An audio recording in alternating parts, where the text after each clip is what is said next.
Welcome to another session of MOH. This is your host, Mululu X. Today I'm going to be focusing on the midlife crisis. Midlife crisis is that time of your life when it feels like you are looking for your car keys in a messy plate of spaghetti. It is a time of both emotional and psychological confusion. It is a time when we men, in most cases, feel like everything we've known all our lives, we start questioning it.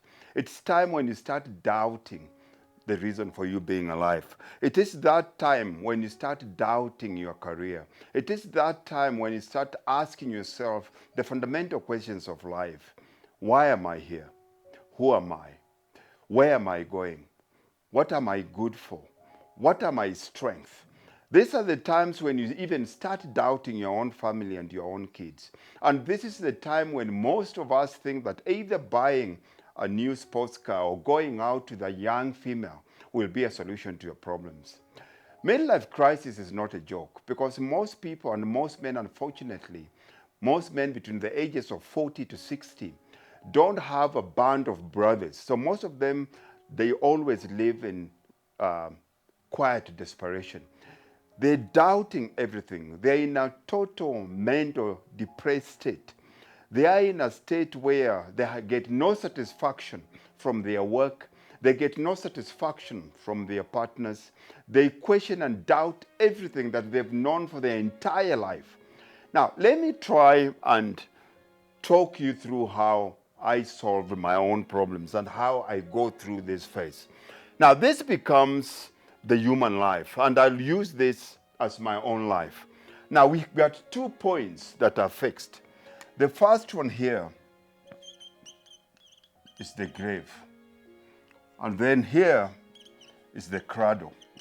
These are 2 fixed points that we all know. Now, I will start from here. The cradle, I think there's a spelling mistake here. We'll start with the cradle here. In the very beginning when we're born, your identity and everything that you know is purely picked from the environment around you, from the people, from the places, and from your early child caregivers, your parents, your older brothers, where you were born, where you go to school. And in these times, it's always a very easy life. When I was born, nobody asked me about my name. They gave me my name. Nobody asked me about my religion. I was born into religion. Nobody asked me about my race. I was born into the black race. Nobody asked me about my language. Nobody asked me what color I want.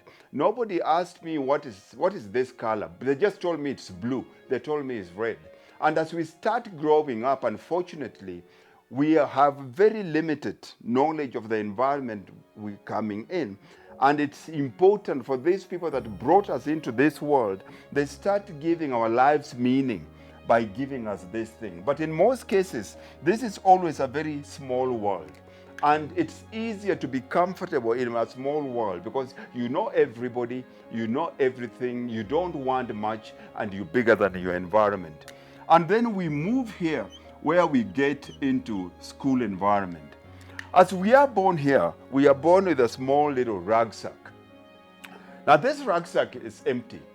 And in the beginning here, the rucksack has got few fundamental, important things that we need for our survival. What do we have here?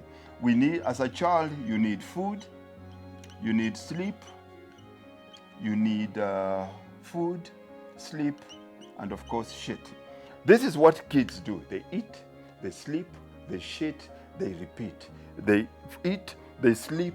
So their demands are very, very small. When we come into school, this rucksack becomes a little bit bigger. Our world expands. We meet friends here, and all of a sudden we realize that we're not the center of the universe. We're no longer the sun. The world does not rotate around us. We realize at that time, my name is Mululu X. I'm no longer the son that my mother and everybody at home thinks that you are everything. When it gets here, as normal, You change who you are because you want more attention. What do we do here? We start meeting young girls. We start meeting other boys that are better than us. They're stronger than us.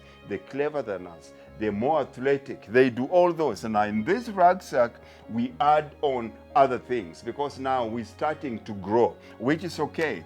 Then we come here, we either go into university or we get into college education. What happens here?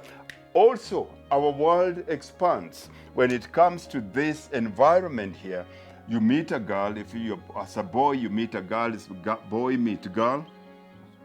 Boy meet girl, you fall in love. And of course, when we fall in love here, there is a social script that we all have to fall into. Fall in love, study hard, get married, get a good job, have kids, retire.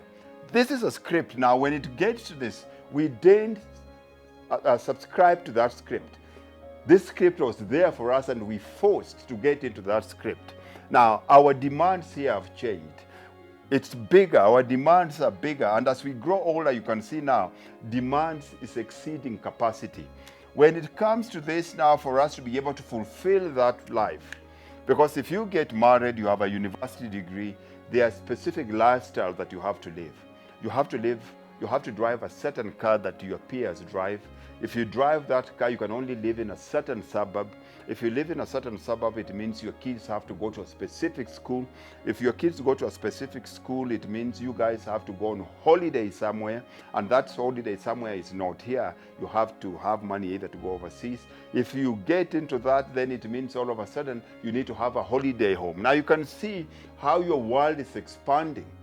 The demands for you to be who the world says you are keeps on expanding here. And in the end, of course, you reach here where you become at the top of your, this is the top of your career. This is the apex. Here you have your own business. If you want the corporate environment, you've climbed the corporate ladder, you the CEO, you one of these the top executives in a Fortune 500 company, you've got a beautiful wife, you've got a beautiful family. But when you get to this age, it's for the first time, the pressure of being who society says you are, the pressure is just too much. Now, if you look at this, majority of men, when we get to this stage, you will find that the demand starts to exceed capacity. You've got all the external trappings of success. You've got everything that all your friends will kill for to be you. You've got the business. You've got the wife. You've got the kids. You've got the cars.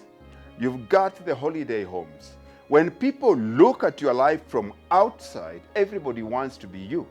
Everybody wants your life. But deep inside, you're melting down because you realize for the first time that you've been living other people's lives. You realize for the first time that as high as you've climbed this social success ladder, but you've climbed a ladder that is leaning against the wrong wall. Now, most men, when they get there, this is what we call midlife crisis. When most men get there, what do? Majority of them will jump. Now, remember, he's at the top of the ladder. This is growing up in a society where you have goals, but these are wrong goals. But when you hear two things happen, you start questioning everything, which you should have done here. Because if this society does not treat us like sheep, we should start questioning everything here. We should start questioning and creating the kind of life that you want here, rather than letting your father live through you, your teachers live through you, your community live through you, your brothers live through you. You should have started here. When it gets here, pressure is too high. But also, the second most important thing, when you get to the top of the pyramid here, it's as far as you can see now, you can see how high you can go. You can see how much you've conquered. But for the first time, you can also see your end. Now you have two choices here. Here, your life can only start coming down. And coming down, you can either come down a better person or a better person. What will determine who you become down here is the choices you make while at the top. If you want to become a better person, you have to empty this rucksack here. Take out all the societal demands. Take out all the societal definition of success. Define your own success. Take the rucksack out and now start putting in things that are in alignment with your divine calling. Then when you come down here, you become down here as a better old man. Have you ever seen those old men that young people just gravitate towards them? He's the nicest man to be around because he's happy with life. His job is to uplift others. You start living for others through others. But if you insist, because of pressure of wanting to maintain this facade, wanting to live this lie, you start coming down here, but as a better old man. You've seen, our society is full of better old men. If you look around, you rarely find a 50, 60-year-old man that is happy. You rarely find them with energy. Most of them have given up on their dreams because they've gone out in the world to succeed in the societal expectations of them, but they've realized that they've run out of time. Don't be one of them, brother. Change now while you still time, because when the best time to change is between yesterday and today. Start answering God's calling for you. God bless you and see you next time.